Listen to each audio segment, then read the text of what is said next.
안녕하세요. 과학의 진실과 오류 8주차 수업을 시작합니다. 이제 이 6교시에는 13과 인체 재발견, 베살리우스와 시체 해부에 대해서 하겠습니다. 교재 124쪽을 펴주세요. 여기 이제 1543년이 굉장히 중요한 해라고 나오죠. 그때 두 개의 서양의 그 근대 과학을 확립시킨 두 책이 나왔는데, 하나는 뭐죠? 이미 우리가 배운 코페르니쿠스의 천체 회전에 관하여가 1543년에 나왔고, 또 오늘 배울 근대 해부학의 출발이라고 할 수 있는 베살리우스의 인체 인체의 해부에 관하여, 이런 책이죠. 인체의 구조에 관하여 1543년에 나왔습니다. 바로 이 16세기 중반 이때 이제 근대 과학이 혁명이 이제 일어났다고 볼 수 있죠. 그러기 이제 거기까지 가는 과정을 우리가 서양의 고대부터 근대까지의 그 의학의 여정을 이제 해부학 중심으로 한번 살펴보죠. 먼저 고대 의학에서 중요한 사람은 여기 나오는 사람인데, 이 누군지 아세요? 우리가 많이 들어본 사람인데, 히로 시작해요. 히포크라테스라는 사람이요. 여러분, 히포크라테스 선서로 유명하죠?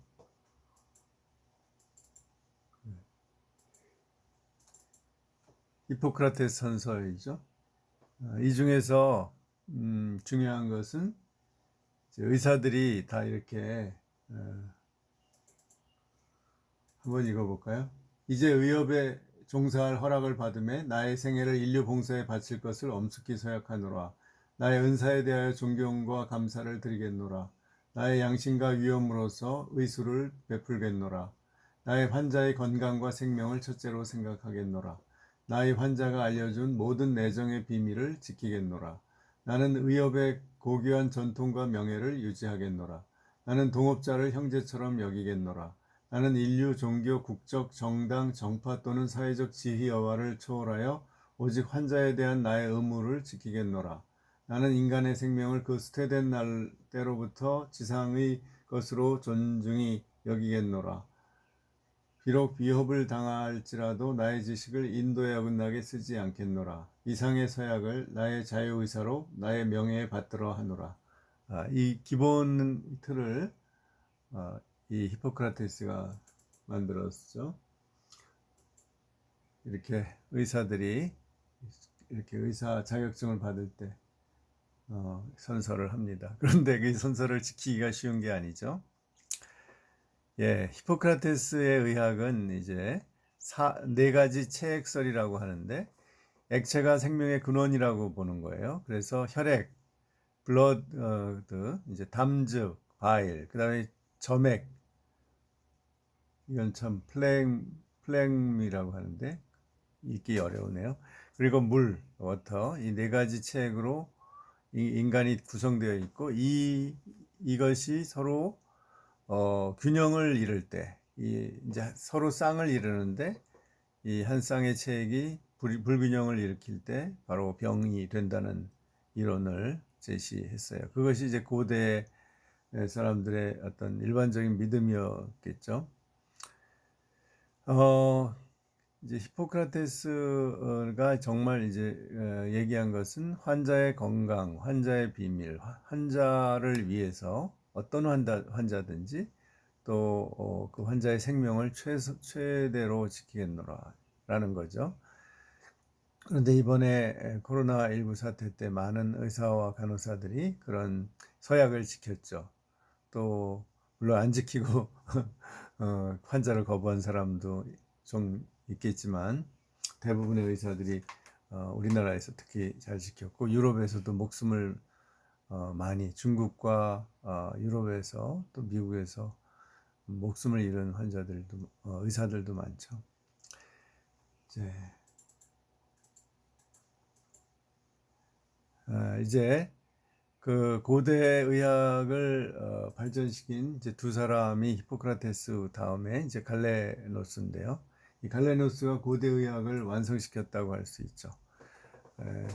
이 사람은 그리스 사람이에요. 원래 이제 로마 사람이 아니고 이 사람은 AD 129년에서 199년에 살았지만 이제 로마에서 나중에 유명해졌죠. 원래 이제 페르가몬이라는 유명한 도시, 페르가몬에서 여러분 베를린에 가면은 베를린 박물관에 페르가몬에서 온 그 제단이 있죠. 그게 유명하고 또 처음으로 그 파피루스 책을 만든 지역으로 유명하죠. 그러니까 아주 고대 문화 도시였어요. 여기서 태어나서 알렉산드리아 등지에서 의학을 배우고 다시 페르가몬에 가서 검투사학교 의사가 돼요. 그 자기를 도와준 사람 때문에 그 이제 거기서 한 3, 4년 동안 의사를 하면서 거기서 그 검투사들이 부상을 입으면 그것을 치료하면서 또 시체도 나오고 그러면 그걸 해부를 많이 해봤죠. 그러니까 원래 갈레노스는 인체 해부를 해본 사람이에요. 그래서 거기서 아주 치료를 잘 했다 그래요. 그러다가 이제 로마에 가서 유명해져서 이제 아우렐리우스를 비롯한 4명의 황제의 시의가 되는데 이제 로마에서는 인체를 해부를 못했어요. 주로 돼지나 원숭이로 했는데 그 이유는 로마 법에 인간을 해부하지 못하도록 규정돼 있어서 그가 하고 싶어도 못했던 거죠. 이 사람의 의학은 이제 히포크라테스의 사체액설과 을 받아들이고 아리스토텔레스의 그 이제 이후에 인체의 3가지 기운론 이것을 수용했어요. 이제 인간에게는 자연 기운, 생명 기운, 동물 기운 3가지가 있는데 예를 들면 각각에 해당하는 그 기관들이 달라요. 신체 기관이 간과 정맥은 자연 기운, 심장과 혈액은 생명 기운, 뇌는 동물 기운 이렇게 나뉘어요. 그런데 그것이 순환한다는 겁니다. 연결돼서 이제 우선 우리가 음식을 먹으면 간에서 이 음식을 혈액으로 바꾼다고 봤어요. 그러니까 지금 우리가 알고 있는 의학 상식이 이게 쉬운 게 아니에요. 아무것도 모르는 상태에서는 어떻게 음식이 들어가서 소화가 되고 그 소화 물질이 어디서 이게 에너지로 변하고 이런 것이 그리고 간은 무엇인지 신장은 무엇인지 이런 걸 다 해명한다는 게 쉬운 게 아니죠. 우리가 아무것도 모른다면. 근데 이제 그런 시절의 상황을 우리가 염두에 둬야 돼요. 그들은 그 전에 어떤 외국에서 다른 그 의학에 대한 그들보다 더 그리스인들보다 더 발전된 지식이 없었기 때문에 스스로 다 이제 이론을 만들기 시작한 거죠. 그래서 이런 이론을 갈레노스가 만들었는데 이제 간에서 혈액이 생기죠. 그래서 이게 자연 기운인데 이 혈액이 정맥을 타고 심장 우심실로 들어가요. 여기까지는 제대로 관찰했죠. 거기에서 불순물이 제거되고 아주 가벼운 거품 같은 이제 물질이 돼서 그 양심실, 이제 심장은 우심실과 좌심실이 있는데 이래서 그 불순물이 제거된 그 거품 같은 이 액체가 이 물질이 이제 좌심실로 가요. 그럼 좌심실에서 뭐가 섞이냐면 공기가 섞이는 거예요. 폐에서 공기가 들어오는 것도 알았어요. 공기가 섞여서 또 푸네우마 이 어떤 그런 그 푸네우마가 이제 좀 비물질적인 기운 같은 거예요. 그것이 섞여가지고 좌심실에서 이제 섞여요. 그래서 이제 생명 기운이 된다는 거예요. 아까 들어온 자연 기운과 이 푸네우마하고 공기가 섞여서 이제 합치면 생명이 생기는 거죠. 생명 기운이 돼서 이 동맥을 타서 생명이 모든 몸에 퍼진다. 그리고 뇌 연결 이제 뇌로 들어가는데 뇌 동맥이 그물망으로 된 동맥을 타고서 이 생명 기운이 뇌로 들어가서 동물 기운이 돼서 이 동물 기운이 신경을 타고 다시 온몸으로 퍼진다. 이렇게 해서 이제 모든 그 신체의 기능들을 이렇게 연결해서 설명을 했습니다. 그리고 그 당시에는 이게 완성된 최초의 이론이기 때문에 사람들이 믿었죠. 이거보다 더 나은 게 없었으니까. 그래서 이 갈레노스는 얼마나 그 의학책을 많이 썼는지 400권이 넘는 책을 출판했고, 이 중에 일부가 아랍어로 번역이 됐어요. 그래서 그 아랍어 책이 또 이제 라틴어로 번역되는 거죠, 나중에.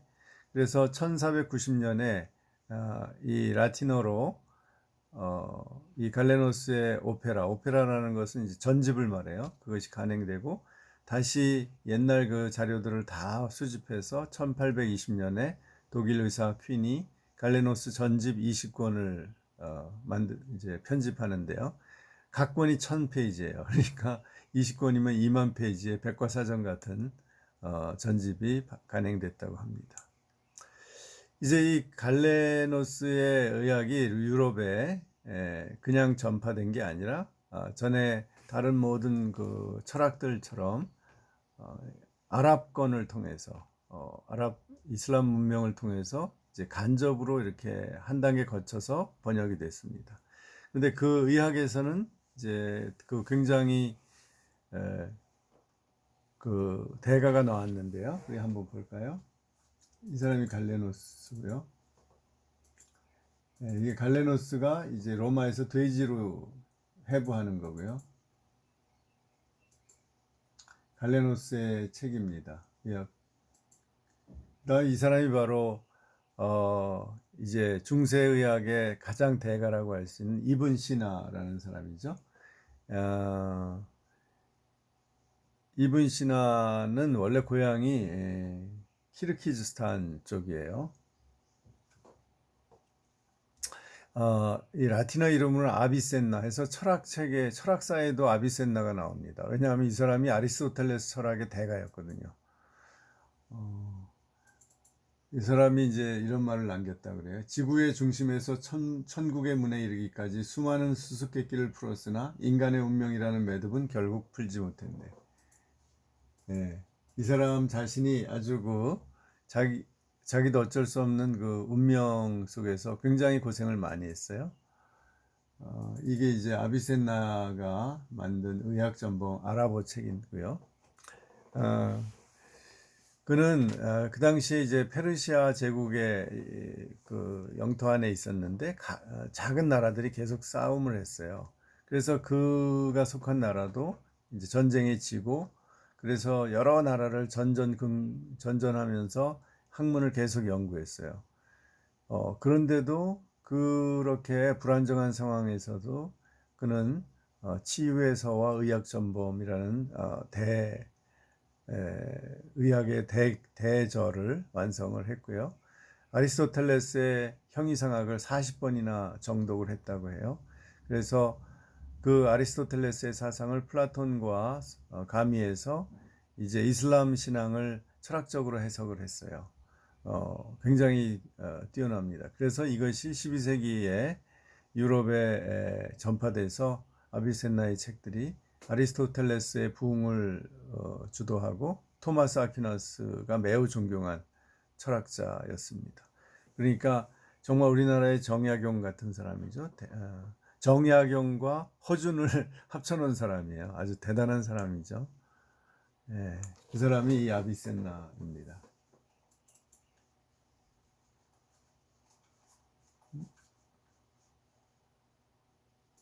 자, 그 다음에 이제 이러한 그 중세의학과 의학이 이제 유럽에 들어와서 12세기부터 이제 의학의 어떤 표준으로 자리 잡죠.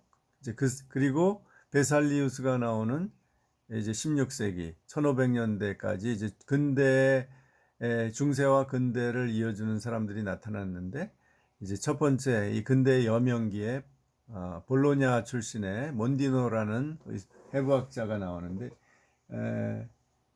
이게 이제 몬디노가 강의를 하고, 그러니까 해부 강의를 하는 거예요. 그리고 교수는 강의를 하고 학생들이 지켜보고, 여기 조수가 이렇게 사람을 해부하는 그런 모습이 나와요. 이게 이제 전형적인 그 당시의 해부학 강의였죠. 교수가 직접 해부를 안 해요. 왜냐면 천한 일이기 때문에. 이 사람이 이제 몬디노라고 합니다. 그 다음에 나타난 사람이 유명한 레오나르도 다빈치죠. 예, 이 다빈치의 나이가 많았을 때 노후의 모습인데, 이거는 인체를 이렇게 원으로 해서 이렇게 팔다리를 이렇게 맞춰서 그린 그림으로 유명하죠. 이 원이라는 게 항상 그랬죠. 이 르네상스의 신플라톤주의 사상을 대부분 받아들였기 때문에 이게 원이라는 것이 굉장히 중요한 형태였어요. 이 레오나르도 다빈치가 화가지만 아주 그 당시에 사실적으로 인체를 그리기 위해서 이렇게 밤에 가서 몰래 시체 공시소에 가서 몰래 이렇게 시체를 해부를 해서 그것을 다 이런 스케치로 남겼죠. 심지어는 이렇게 죽은 산모의 자궁을 해부해서 어린 아기의 죽은 아기의 모습까지 다 이렇게 스케치 해놨어요. 진짜 우리가 보면은 섬뜩하죠. 그런데 이거를 그 당시는 윤리적으로 보는 게 아니라 어차피 죽었으니까 어떤 사실, 팩트를 알기 위해서 이렇게 교황이 말리는데도 아주 밤마다 시체에 있는 데 가서 이렇게 해부를 했다고 합니다. 허락도 안 받고. 그건 미켈란젤로도 마찬가지였어요. 자, 이 사람이 프랑스의 유명한 외과 의사인 파레라는 사람이죠. 앙브루아즈 파레. 이 사람은 이제 1500년 16세기 사람인데 거의 그 베살리우스와 같은 사람이에요. 이 사람은 종군의로서 전쟁의 의사죠. 가서 그 당시는 다 혈관을 이제 인두 같은 거로 피가 나오면 혈관을 찢어가지고 지혈을 했는데 얼마나 그 당시는 마취 이런 것도 없었잖아요. 그래서 굉장히 아프고 두려웠는데 끔찍했는데 이 사람이 혈관을 동요매는 지혈법을 개발했어요. 그거 간단한 건데 그때까지 아무도 생각을 못한 거죠. 그래서 외과 수술을 획기적으로 혁신한 사람이죠. 이렇게 이제 의학이 점점 근대화되기 시작을 했죠. 그러다가 나온 사람이 바로 이 베살리우스입니다. 이거는 이제 바로 파레가 이렇게 환자를 해부하는 건데요. 원래 이발소 견습성이었다 그래요.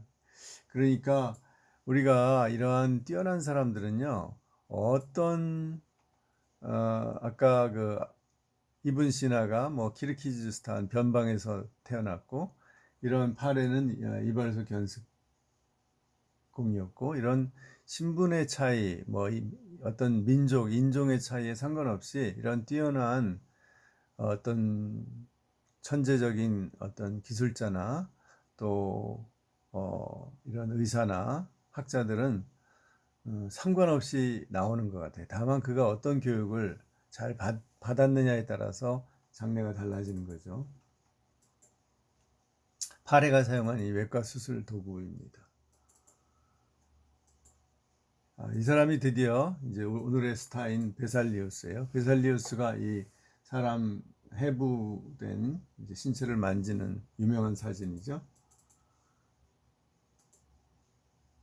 베살리우스가 해부한 인체 내장 장기 모습이죠. 이게 이제 베살리우스의 유명한 책이에요. 책의 앞장이에요. 그가 유명하게 볼로냐에서 이제 공개 해부 강의를 한 유명한 그 사진이 이제 그림으로 그려져서 이렇게 책에 또 표지로도 쓰였다고 합니다. 자, 베살리우스에 대해서 얘기를 좀 더 하면, 이 사람은 원래 벨기에 사람이죠. 벨기에 사람인데 1514년에서 1564년에 까지 살았고요. 근대 해부학의 창시자라고 할 수 있죠. 이 사람은 원래 이제 파리에서 공부하다가 그 당시에 최고의 또 의학 수준을 자랑하던 이탈리아 북부로 갔어요. 그래서 베네치아의 파도바 대학에서 의학 박사를 취득하고 거기에 교수가 돼서 그 파도바를 중심으로 이탈리아 해부학 학파를 형성하고 이제 그의 제자들이 근대 유럽의 이제 근대 해부학을 다 전파하기 시작했죠. 이 사람도 역시 1534년에 의사로 종군해서 인체를 직접 해부를 했어요. 그리고 이제 교수가 돼서 1540년에 볼로냐에서 유명한 공개 해부학 강의를 하고 그것을 집대성해서 1543년에 인체의 구조에 관하여라는 책을 출판했죠. 그래서 그는 직접 그 해부한 결과로 갈레노스 기존의 책에 나오는 그 인체 구조 중에 200곳의 오류를 수정을 했다고 합니다. 그럼으로써 근대 해부학을 출발했죠. 그러나 이 사람도 끊임없이 그 동료 교수들은 여전히 갈레노스를 따르고 있기 때문에 여러 가지 그 비난과 협박에 시달렸다고 그래요. 그래서 뭐 자기 원고를 다 불태워버리기도 하고 이렇지만 항상 그 어떤 새로운 학문이 시작될 때 이런 과정을 거치죠. 왜냐하면 남들보다 앞섰기 때문에. 오늘 여기에 나온 사람들은 후대에 보면 다 이렇게 오류가 많지만 히포크라테스나 갈레노스나 이분시나 그러나 그 당시에는 최첨단의 학문을 또는 의학을 발전시킨 사람들이었죠. 예, 그러면 오늘 여기까지 6교시 하겠습니다. 감사합니다.